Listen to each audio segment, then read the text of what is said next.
Hey, everybody. Happy Tuesday evening. Thank you so much for coming on over to the WEIGO podcast YouTube channel and watching this video. Please don't forget to rate, comment, subscribe. You know, all the things, like it, all of that stuff. I'm saying rate, comment, subscribe. Rating would be for the actual podcast, the audio version, which you can find wherever you listen to your podcast, whether it be Spotify, iTunes, Amazon, everything. So y'all normally see me. I don't normally have on my glasses, but I take my contacts out every night and I wear my glasses. I wear my glasses at night and then in the mornings sometimes. But I was getting ready to do a video and then I laid down when I came in for the day and I was like, let me get up, get in the shower and do this video real quick because if not, it's not going to be out until tomorrow morning. I'm not going to do it tonight. So y'all, thank you so much for tuning in. I'm going to keep saying it, and I don't care if y'all get tired of hearing it. Thank y'all, thank y'all, thank y'all so much.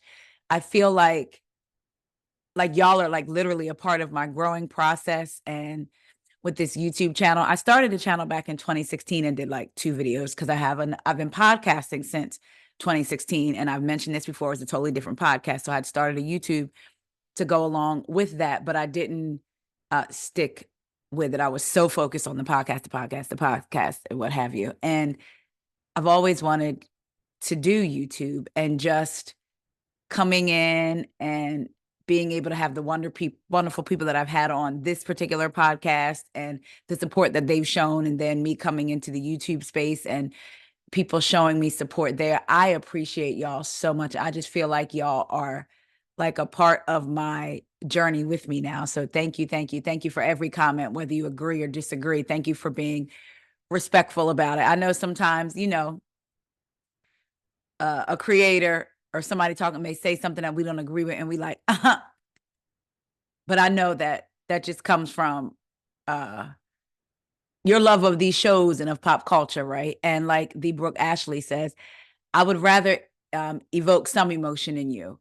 So whether you agree with me or disagree and feel so inclined to comment, great. But if you were just looking at me like, okay, moving on, that's even worse. So I appreciate every single comment and all the love that y'all have shown me. So let's get into, there's 3 things that I wanted to bring up to y'all this evening. First up, I want to talk about Miss Nneka, and I'm only bringing her up because I saw something today that I was like, is this why she's on her press tour?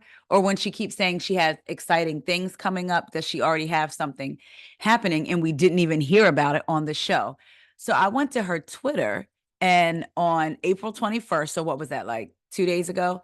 She said, really enjoyed chatting it up with the Shade Room, Dish Nation, Good Day ATL, and more. In the words of Carlos J. Harris, who was just on the podcast today, check that out. She's doing her album rollout like they used to do back in the day. But she said, again, really enjoyed chatting it up with Shade Room, Dish Nation, Good Day ATL, and more to introduce my African dating app, Hello Africa. Check it out now in the Apple Store and Google Play. So is that new? Do we know that? Is that new? If it's not new, was she developing it while she was on the show? Did she talk about it and they cut it out? I don't know. I didn't watch all the places that she stopped, but I didn't watch the whole Shade Room interview, the whole Dish Nation, Good Day ATL, and more in parentheses that she has. But if she already developed it and we didn't know that about her, like, I mean, it seems like a pretty dope concept. Hello Africa is cool or what have you. I do want to read y'all some of the comments because okay, let me just go ahead and admit it. Sometimes, like me and the hubby hang out in the evenings, right? Whether we're watching our favorite TV show, I got him into reality TV, or we're watching our favorite scripted show, what have you. But because we have multiple different places we can watch TV in the house, right? But we like being together. So for me, I'm a reader. Well, I haven't really sat down and read a book in years, but growing up, I would literally not get in trouble for reading, but like my dad would be like, when we left this house this morning, you was reading, and now we come back home this afternoon, you in the same spot reading. So I love reading. My husband would tell you I would keep a book in my car, in my bathroom, in different rooms, like different books. So I would always have something to read. So for me, spending time, even if he was watching something on TV, as long as I was in the living room, we could all be like a family in there. I'd be reading, but spending time. So I say that to say one of my favorite things, what has replaced reading, which I need to get back to, is my phone and these comments. So one of my favorite things to do, if him and I aren't watching a show, I take my shower, have on my glasses so my eyes can rest, and I get on the couch and wrap myself up in a blanket and just scroll in the comments, either cracking up, crying, laughing, or being like, interrupting him. This is stupid. Listen to this guy. So I'm going to read y'all some of the comments I saw on Nneka's post talking about her app, Hello Africa. Someone said, why are we just hearing about this app? Girl, you wasted your season on all the wrong things. I really hope this postseason PR tour, sorry, this is my little bleach spot, PR tour yields a redemption season because God knows you are playing catch up. Someone said, this is great. I will be using that now. Someone else said, this is things you should have been discussing this season. You have all these things about you, and yet you choose to talk about a shrine. We only getting to know you post-season. It's obvious you had so much more going on. Somebody else said, so you waste your season doing the bidding of Giselle and didn't promote your own fabulous brand. What a missed opportunity. But this is great for you. I hope it does really well. Then somebody else said, nah, after the way you came into a new friend group and publicly, in caps, started attacking your fellow African sister, elder, and her family members instead of protecting them, question mark, exclamation mark, exclamation mark. I'll pass on your Hello Africa app or anything else for that matter. Hashtag RHOP. You played yourself. So those are just some of the comments. One more did say, hope to see more about you. You were not given a fair shot last season. Hated that for at Bravo TV. And I said one last comment, meaning that's the last one I'm gonna read. There are more.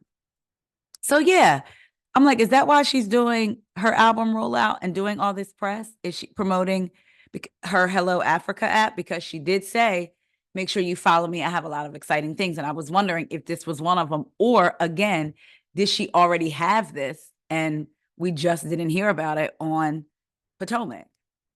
Or did she talk about it and they cut it out? Who knows? So I just wanted to share that with y'all. And I will say this, despite how I may have felt about the things, congratulations to her and this app. And I hope it is very successful for her and for the users. Moving on, let's go to, let's talk about RHOP.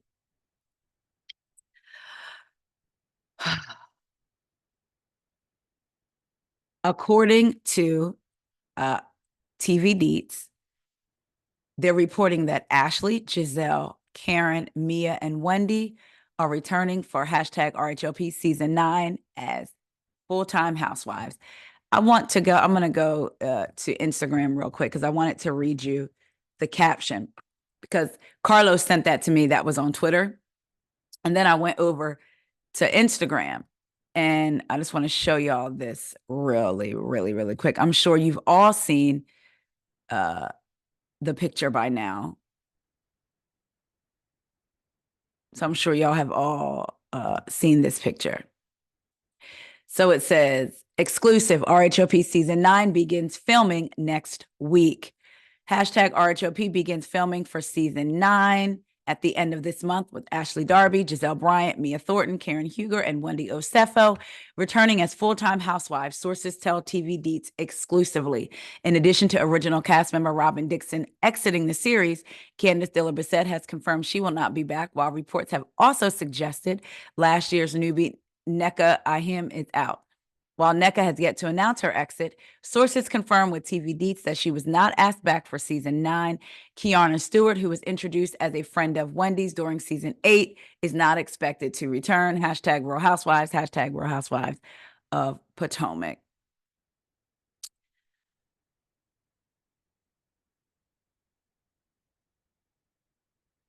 The only words that I could think of is that self-destruction, headed for self-destruction. To me, they just want to self-destruct this cast. But you know what? Let me go back. Maybe that's not fair of me because who knows the newbies that they may be adding, right?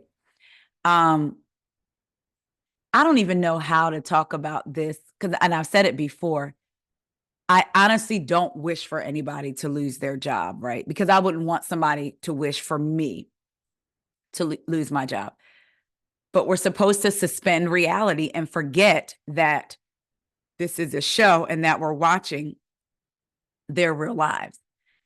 And some of these people I no longer want them to be a part of showing me their real life on a TV show, while at the same time not wishing them ill and not wishing that they lose their bag. You know what I mean? Ashley, I'm gonna be honest, I haven't cared for Ashley since season 1. And I'm not saying that she's not a good housewife. I know, people have said Ashley would bring it. Ashley was on their behinds. Yes. I just personally have never cared for her. But I feel like in seasons prior, from 1 through 4, she really was doing her thing. But now it's just about, I truly believe, doing Giselle's bidding. I really do believe that. I mean, think about, and that may sound far-fetched to people, but think about the Wendy season. Was it 2 seasons ago when Giselle wanted to bring up that rumor about Eddie? And Giselle brought it up to Ashley. We saw it brought up twice to Ashley. One time they didn't air it. They showed it in the trailer. I think Ashley had on, either Ashley or Giselle had on a bright yellow turtleneck. They didn't show that one during the season, but they showed the other one when Giselle was at Ashley's house. And then Ashley came all the way down, traveled all those hours just to come down and talk to Wendy about what Giselle had talked to her about, meaning the body work she had done, and was it because she was insecure because of these rumors about Eddie, right? So I feel like Ashley does a lot of Giselle's bidding, not necessarily bringing anything of her own anymore. And again, that could be my bias talking, because I don't care for Ashley, but I can admit seasons prior, she did bring her story, if you will. I always felt like Ashley was a little bit detached from her stories, though, even with the Michael of it all, even with her dad shutting the door in her face. I felt like there was an element to her that could switch the emotions off. So it was still kind of hard for me to I felt bad for any woman put in that situation, but to empathize with her specifically, I was like, I feel like she is able to just turn it off. You know what I mean? But anyway, so I was surprised, but not surprised if this is true, that she's coming back full time. Even if they wanted to keep her, why not a friend of? And who knows? Maybe she will be a friend of. Maybe they're reporting this now, but you can film an entire season as a housewife and then find out you're a friend of. Or the case in Demetria, I believe,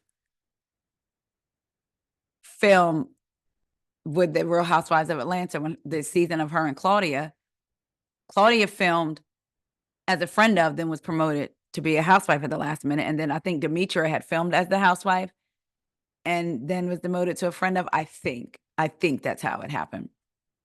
So who knows? She may start out full time. We don't know. We just see that this is what's being reported.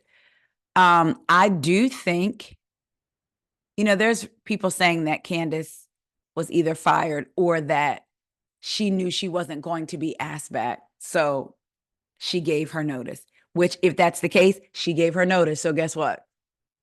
That means she wasn't fired. She beat them to the punch. But I do feel like in the case of Wendy, they were not going, now that Candace is there, and if they're truly not bringing Nneka back, they were not going to not bring Wendy back, because you know how that would look. The optics of that colorism conversation has been rampant. It's always been a conversation, but it's definitely now on social media and everywhere. When people hear Potomac, that's an automatic conversation at times, right? So I definitely, even if they wanted to get rid of Wendy at this point with Candace being gone, and again, if Nneka's not coming back, for optics purposes, I don't believe that they would have got rid of Wendy, because I feel like they're thinking about the conversation that is surrounding Potomac. And if they got rid of Wendy, you would just have these 3. We don't know who's coming in, but I'm just saying. So I felt like Wendy was safe once Candace said that she was leaving. So we'll see. We don't know. They're saying that, again, Kiarna is not coming back. I would like to see her back, even if she came back as an actual friend of, like a Marlo, where she attended all the events to ease her way in. Of course, we knew that Giselle was coming back. So we'll see. We'll see what we get next season. It's a lot going on. All right, y'all. Now let's jump into the last story that I wanted to talk to y'all about. Miss Meg Thee Stallion. Child. According to NBC News, Megan Thee Stallion accused of harassment by cameraman who said he was forced to watch her have sex. Emilio Garcia filed a lawsuit alleging he was trapped inside a moving vehicle with the hip hop star in a foreign country while she had sex with a woman. Los Angeles. A former cameraman for Meg Thee Stallion, who alleges that he was trapped inside a moving vehicle with the hip hop star in a foreign country while she had sex with a woman, has filed a lawsuit against the entertainer of harassment and a hostile work environment. Emilio Garcia said in the suit filed Tuesday in Los Angeles County Superior Court that after the alleged incident, he was warned, don't ever discuss what you saw, and berated, fat shamed, and treated differently by Megan. The harassment was so severe or pervasive that it created a hostile, abusive work environment that made Garcia's working conditions intolerable, the suit said.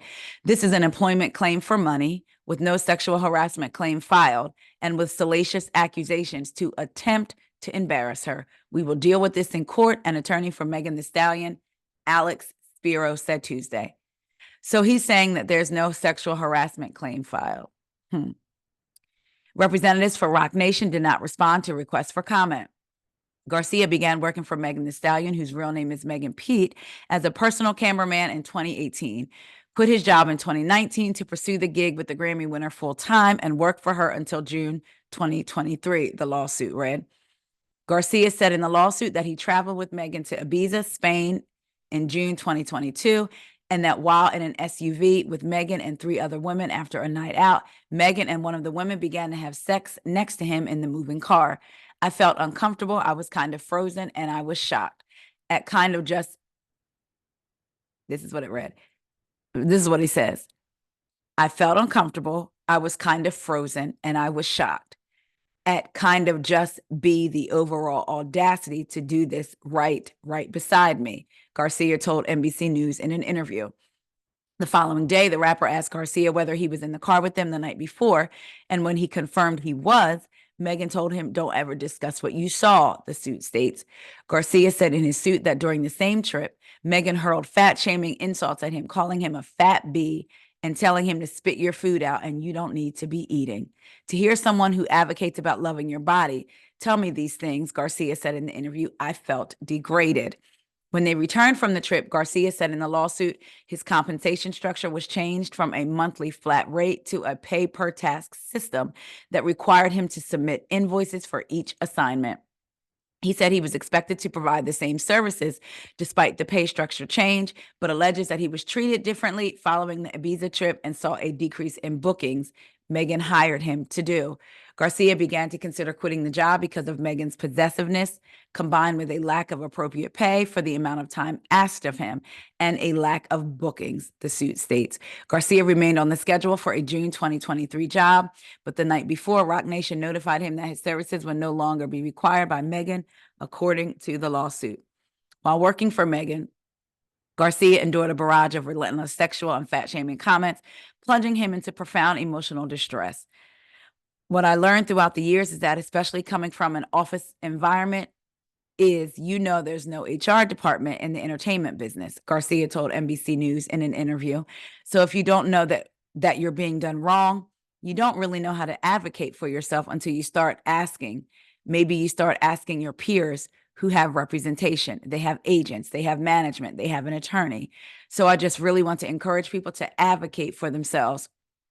The alleged behavior caused Garcia to face a loss in earnings and other employment benefits, as well as physical injuries, physical sickness, and emotional distress, according to the lawsuit. The suit states that while working for the entertainer, he was without basic insurance coverage and therefore could not get the care he needed.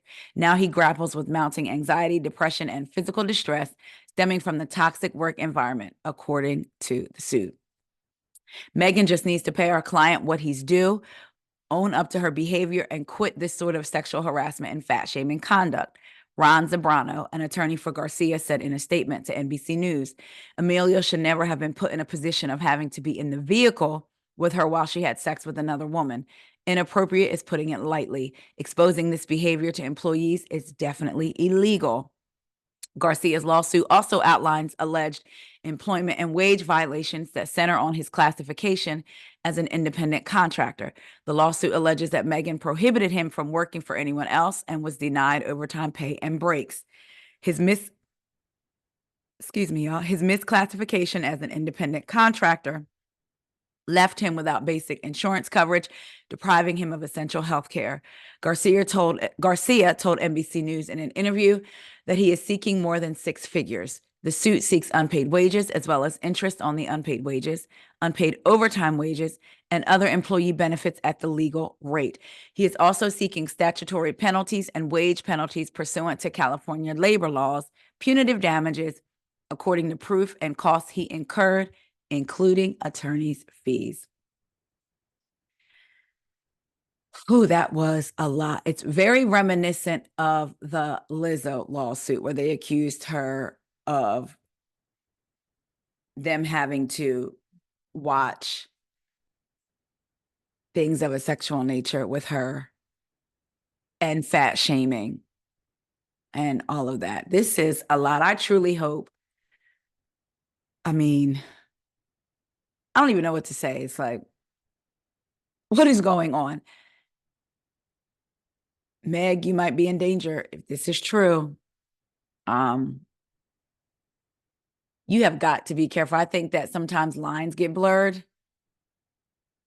You know, when you're an artist and you have people around you so much and you maybe develop a rapport and a trust with them, then you start looking at them like they're your friends, and then that you could say whatever you want to say to them, and then that employee-employer line gets blurred. Part of me, not even a part of me, but I feel like these artists that employ these talented folks to do what they do around them, whether it be makeup artists, cameramen, stylists, need to treat it as if they were in a formal corporate structure. That way there's no blurred lines, no anything. Yes, you may like the person, but if you were in a corporate office, would you be talking to that person the same way? Would you be treating them the same way if you were their manager and they were your subordinate in a corporate office? Would you have those same behaviors? No. If y'all all went out to happy hour, would you be having sex with somebody right now? Well, I mean, I don't know. Maybe. I don't know. But, you know, for the most part, no. So I feel like they need to start treating them as such. You know, there's a way for it not to be cold, but still make the employee-employer line very clear. So there's no tiptoeing. There's no, jump roping or hula hooping over that line. The line is the line is the line. Because if not, you leave yourself open for stuff like this. I don't know. Girl, Meg, I hope your stuff is tight. And if not, I bet you going forward, it will be. Y'all, I just wanted to talk to y'all about those stories, Nneka and her dating app, Hello Africa. So let me know what y'all think about Nneka, about the OGs, Ashley, Karen, Giselle, and then the semi-OG, Wendy, returning as Full Housewives and allegedly Kiana being out. And what do y'all think about this lawsuit with Megan? As always, I appreciate y'all so much, and I look forward to chatting with y'all in the comments. Talk to y'all later. And good night. Good night. I'm sleep.